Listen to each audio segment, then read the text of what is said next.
This is Chico Resch.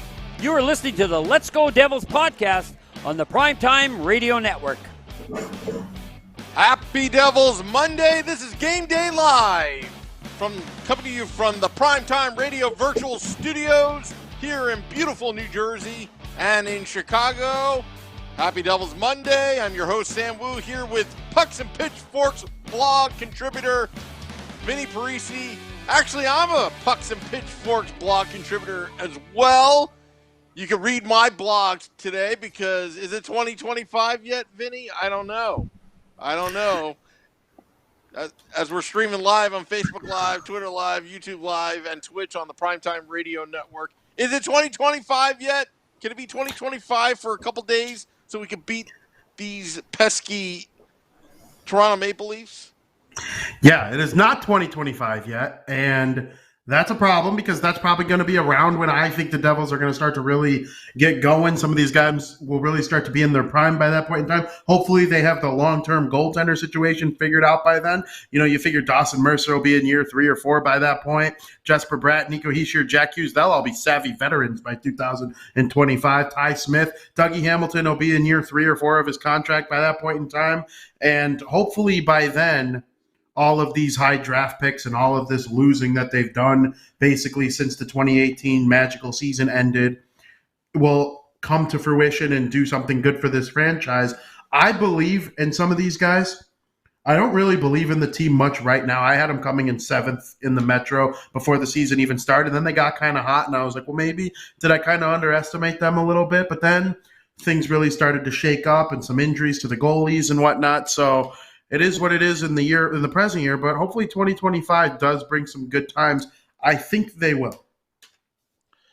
Yeah, and you know what? I'm going to Pucks and Pitchforks blog right now so I can show our folks because I bet you I surprised our editor-in-chief, Nick Villano, because you know me, Vinny.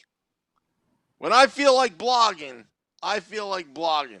And then that's the title. Can New Jersey Devils finish rebuild before 2024-25 season? Well, it starts today.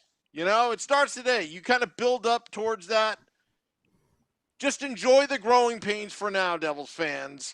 I'm not being the David Blitzer of patience, but what I'm saying is enjoy the burn right now. Like you're working out, you're trying to bulk up, you're exercising, you're conditioning. Enjoy the burn because when you get out there and you've paid your dues, suddenly the team starts winning. And this is what it's all about. Yeah, and like you said, you don't want to sound like David Blitzer, like we've been patient for how long now? You don't want to be like that, but with the state of the circumstances of the team, you kind of just have to look at it from a bigger picture. I know it kind of sucks to watch them just lose most of their games, but when I watch Devils games, I'm not really looking for wins and losses anymore. I thought I might be when we were in like mid-December and they were 8-5-0 or whatever this record was. But when I watch guys like Jack Hughes creating offense on a constant basis and really looking like he has some outstanding talent that can lead to him being one of the league's best offensive players. And I'm watching, we bring up Hughes, Hischier, Smith, Mercer, some of these top guys a lot. What about guys like Yanni Kuokkanen, guys like Yegor Sharangovich, guys like Michael McLeod, Nathan Bastian, some of the depth players that could be with this team for a long time if they start to truly hit their stride. I like seeing Kuokkanen have a point the other night, Jesper Boquist getting the goal. Seeing stuff like that is what I want to see. If you lose 2-1 to the Carolina Hurricanes, who might be the best team in the Eastern Conference by the time it's all said and done, and if they raise Lord Stanley's Cup at the end of the season, I wouldn't be even slightly surprised. Okay, that's going to happen from every now and again. It's losses like the ones to the Arizona Coyotes that are really bad because it's like there's so clearly one issue, and that was the goaltending in that game. But then, you just got your beating from the Dallas Stars, and that's going to happen. You lose a heartbreaker to the Los Angeles Kings the day after beating those same Hurricanes by a pretty wide margin. So it happens from time to time, and hopefully they're able to look sharp. They got these Maple Leafs 2 games in a row, and the Maple Leafs are one of those teams that when they're going, and they're not the type of team that you want to be playing too often with guys like Austin Matthews, who might be the second best player in the National Hockey League. That's where I would rank him personally. William Nylander's outstanding. Mitchell Marner's awesome. John Tavares his two-way game is as good as it's ever been, winning faceoffs, scoring goals, creating offense. So, and then they got guys like Morgan Riley on the back end and Campbell in goal. Like, the Leafs are awesome. So the Devils are going to need to put together a big performance like that. One thing the Leafs also is prone to a bad loss here and there to a team that they're significantly better than. So the Devils, if they play at the top of their game, they could beat the Maple Leafs at least one of these two games. I don't know if they will, but it is capable of happening from both sides. Yeah, and also the Maple Leafs are riding a 4-game winning streak right now, and they're hot. Also, look out for Leafs defenseman Rasmus Sandin, who had the game-winning goal against the Detroit Red Wings last Saturday. He's getting about 20, 22 minutes a game. And, this team is stacked. Now, the big test for the New Jersey Devils tonight is their new improved special teams versus the number one power play, 30% success rate for the Toronto Maple Leafs, and ranked number 6 on the penalty kill at 83.5%. Special teams versus special teams here. And I like to use this game as kind of let's just say kind of a measuring stick, how we stack up with an elite team in those departments. Yeah, and when you go to the special teams, you go basically back to exactly what I was just saying right before. Matthews, going to score 700 NHL goals if he stays healthy. I believe that from the bottom of my heart. William Nylander, outstanding playmaker that can also shoot the puck really well. Mitchell Marner is one of the best passers in the National Hockey League. And then for a decade, we've seen it as Devils fans when he was, right down the block playing for the New York Islanders. John Tavares is still one of the best two-way centermen in the NHL. So when you have an elite group, big four like that, you combine it with Morgan Riley on the back end. That group is going to create some outstanding offense on the power play. Then they got guys like Matthew Bunting, who's having an outstanding rookie season.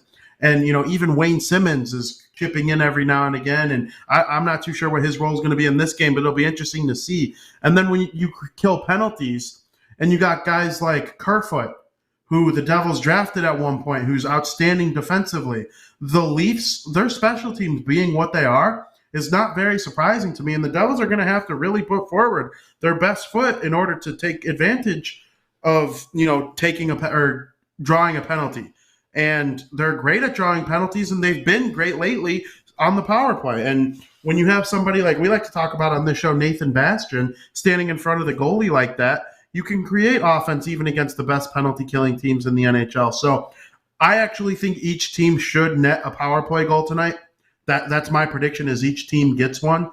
You got to watch out for Austin Matthews. I mean, it's fun. It's fun talking about Nylander, Tavares, and Marner. Those guys are awesome. They're all top 50 NHL players right now. There's no doubt about it in my mind. But Austin Matthews he's right there with McDavid. When we talk about, I remember we were worried when the Devils played the Edmonton Oilers a couple weeks ago. It was a day game on a Saturday, and it became a McDavid love fest on this show. It really needs to be like that when you play against the Toronto Maple Leafs. They are just so good, but Austin Matthews drives that team in ways that few players in the NHL can. When that puck is on his stick, his shot is so quick and so lethal, and he uses a stick that's actually probably a little too long for his height because he's got extremely long arms, and he brings them together when he shoots it, and that creates outstanding confusion for the goaltenders that he's facing, and he could put it where they ain't without them realizing it, and boom, it's in the net before you can even blink your eye. And then when you combine that with somebody who's as good at passing as Mitch Marner, it's no wonder why their offense is so good. But the thing that also makes Matthews extra lethal as a goal scorer, and it's part of the reason he scores so many goals, is because when needed, he can make as good of a pass as anybody in the league too. So you have to respect that as well. And when you have Nylander or Tavares or Bunting, this Bunting kid coming out of nowhere, hanging out in front of the net on their power play from time to time,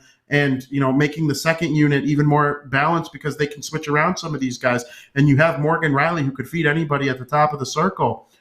Like, it's outstanding to watch. The Leafs are one of my favorite teams to watch when they're not playing the New Jersey Devils. I'm a little worried about playing them tonight because some of the Devils' weaknesses, to me, kind of feed into the hands of the Toronto Maple Leafs because they are so offensively gifted. It's going to be a fun game to watch for those who are not a fan of either team because you're going to watch Jack Hughes and Jesper Bratt do their thing. It's not like the Leafs are outstanding defensively. They're going to give up their chances too, and Jack Hughes should be able to razzle-dazzle a little bit, at least I think so, especially playing with Bratt. And, maybe Dawson Mercer can take advantage of some of this stuff that the Leafs allow from time to time. But, boy, it's going to be interesting watching them go back and forth. I'm gonna think outside of the box here. I'm probably going to get killed by Devils fans by thinking, hear me out about the Devils. Because I don't mean to be like Amanda Stein and Chris Westcott and put a positive spin on it. But do you ever wonder why the Devils do well against the Edmonton Oilers and teams that have elite players like Toronto Maple Leafs, which we may find out tonight? I have a theory on it. This team is built to be elite, the Devils. But what's their Achilles heel? They're young. They're inexperienced. They're developing. Versus you look at Edmonton, Toronto, Carolina, that they won 7-4. These are elite teams right now. But they're elite teams that have the speed, the skill that the Devils aim to be in 2025. But if they let up a little bit, kind of a trap game, I could see how the Devils can be beating these elite teams, which the odds makers say that we're supposed to get blown out just based on record. And I think that's the reason why the Devils are beating these good teams, but they play down to the level of a team like the Flyers or a bottom feeder team. And that's where that inconsistency lies. Now, I'm going to also say that the Devils have lost a lot of one-goal games. In about one sentence, I'm going to ask you, I'll give you one sentence. Do you value Dougie Hamilton to the point where he is the game changer of this franchise right now? Game changers a lot, because when I think of a game changer, I think of somebody who every single night can make a play that will at least give your team a chance to win. But at the same time, maybe it's not too much, because can Dougie Hamilton be the difference in a one-goal game? Can he make That's what I'm alluding to. Can he make that defensive play that will keep the other team from scoring that extra goal, and then maybe making that one pass to Jack Hughes that springs them on a breakaway to score that extra goal to get the win? So actually, I'm going to say yes, he is that type of player. He came in fourth place for the Norris Trophy for a reason last year. I mean, yes, I believe he can be the difference in most one-goal games. When you have him back on your team, your chances of winning increase exponentially. So what I'm going to say about the Toronto Maple Leafs, because I see Lil Fireboy 87, love the guy. He says, "What a laugh is going to be better tonight, the Devils laugh or the Maple laughs?" You know what? I got to tell you, I think the Devils are in it. It's going to be a close game tonight, and we'll go over the predictions and all that, Vinny. But I really think that the Devils will be in this game, pound for pound, speed for speed, and they will surprise you. And can they do it consistently back to back tonight in Toronto and back at home?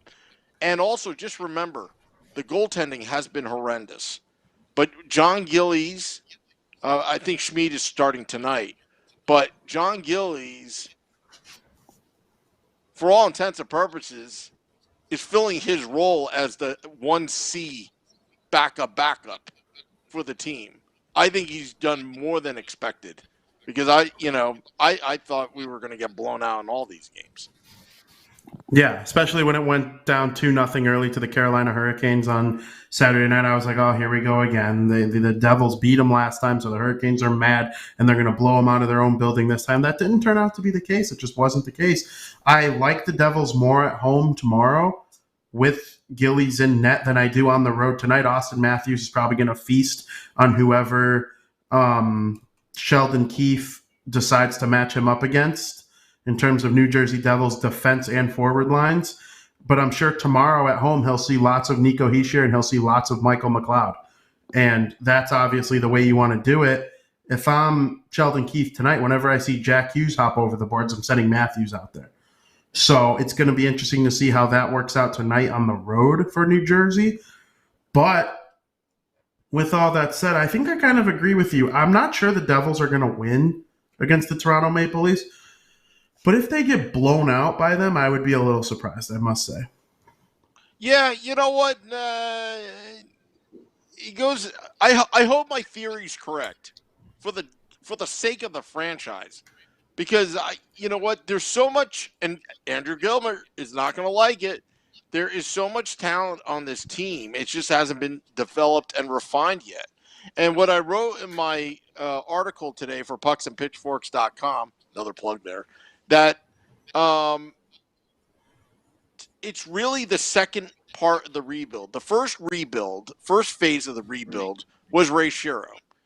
He made mistakes, but he had a big task in front of him, undoing what was done for the last 28 years of the New Jersey Devils franchise, one general and one general only, between three ownership groups, technically. So, and also changing the culture, modernizing the New Jersey Devils with analytics, which we can debate if you like it or not, but that's what the Devils did. And with that said, Vinny, here comes Tom Fitzgerald. That's phase 2 of the rebuild.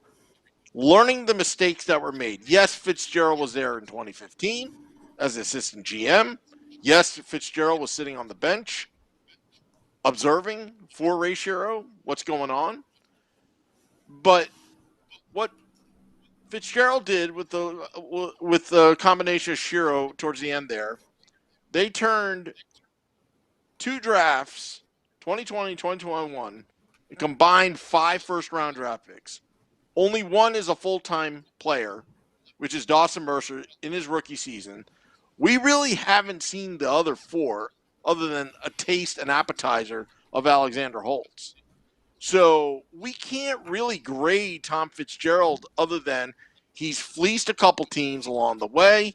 You got to like the Ryan Graves trade. You got to like the Dougie Hamilton signing. Yeah, and you got to like the long-term deals of Jack Hughes and Nico Hischier and getting their feet wet now.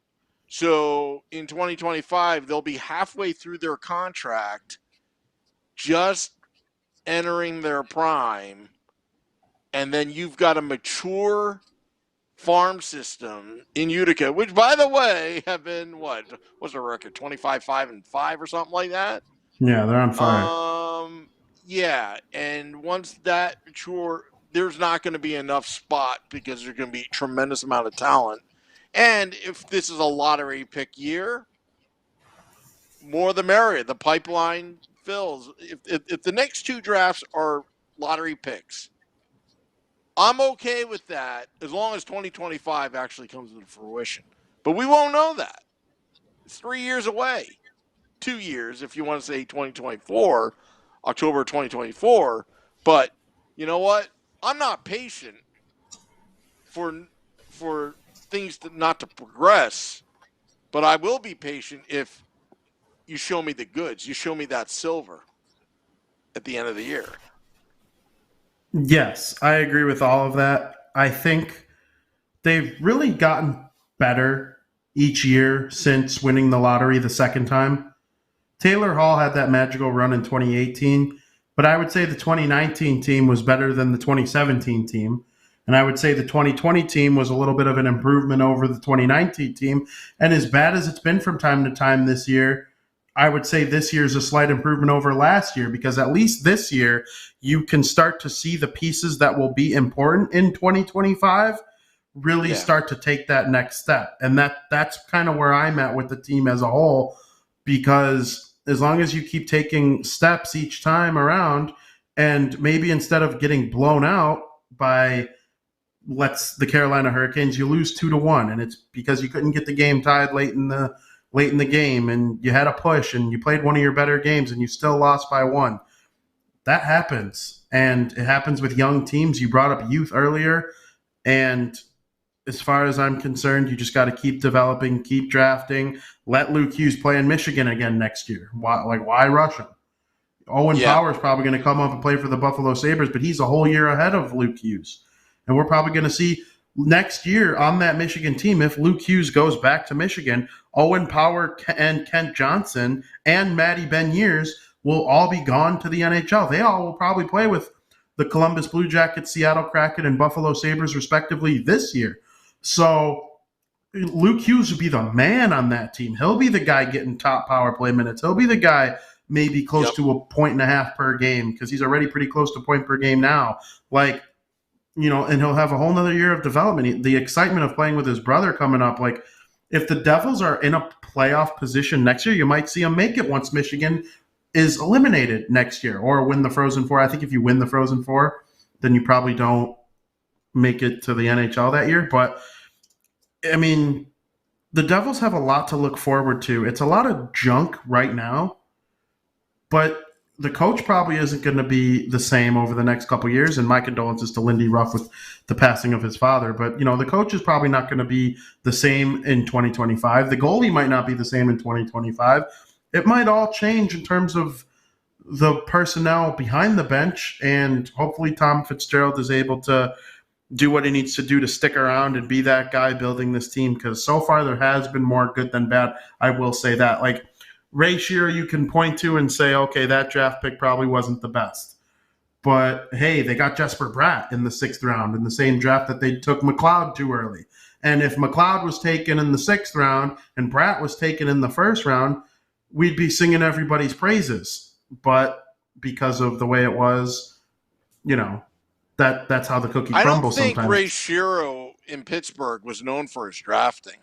Just remember, and I keep on harping on about the Jordan Stahl versus Jonathan Taves.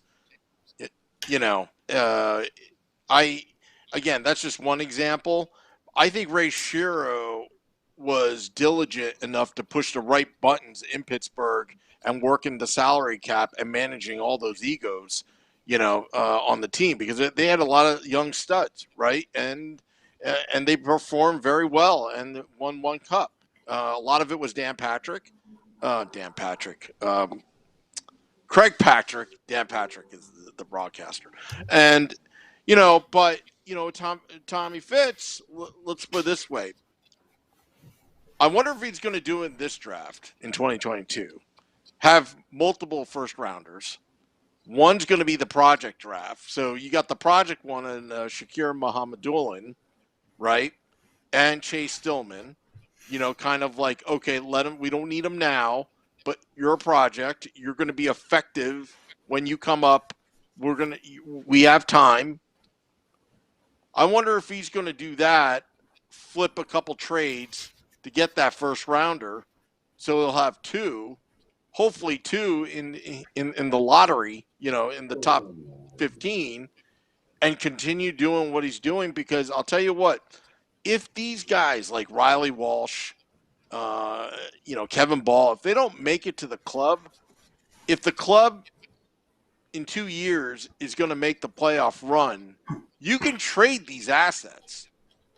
You're not going to have to give up a Bratt or a Bastion or a Mikey McLeod. You've got prospects that deserve another chance for another organization, but they couldn't crack the lineup in New Jersey, but maybe they can help a team that needs salary cap relief you could continue ripping off other teams, and that's your leverage if your farm system is stacked, and it will be in 2 or 3 years.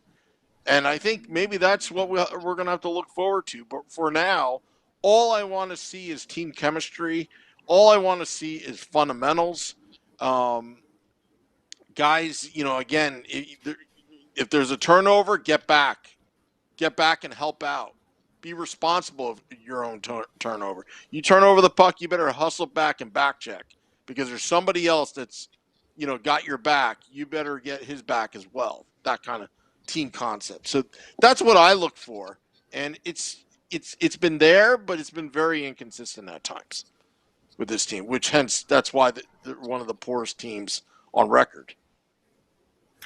Yeah, that's very fair, and hopefully he's able to swing a deal or two like that. That would be really great for the team moving forward. And it's another big offseason following this year. I know we've said that a couple years in a row, but for every reason that you just said, they got to be smart this offseason and probably next, if we're being honest with ourselves, and be ready for the primes of the players that they drafted within the last couple of years, because with a farm system like that and some talent that they have that's young at the NHL level, it could go a long way. Yeah. All right. So predictions, Vinny, we got to get out of here. What are your thoughts for tonight? Tonight is my game that I think the Leafs probably take from the Devils, unfortunately. I'm going to be a realist here. I'm mostly not a realist on the show. I think I've only picked the Devils to lose like twice. I'm going to go 4-2 Leafs here. I think the Devils keep it close, and then the Leafs bank an empty netter. I'm talking stunner. I'm talking 5-4 Devils. 5-4 Devils.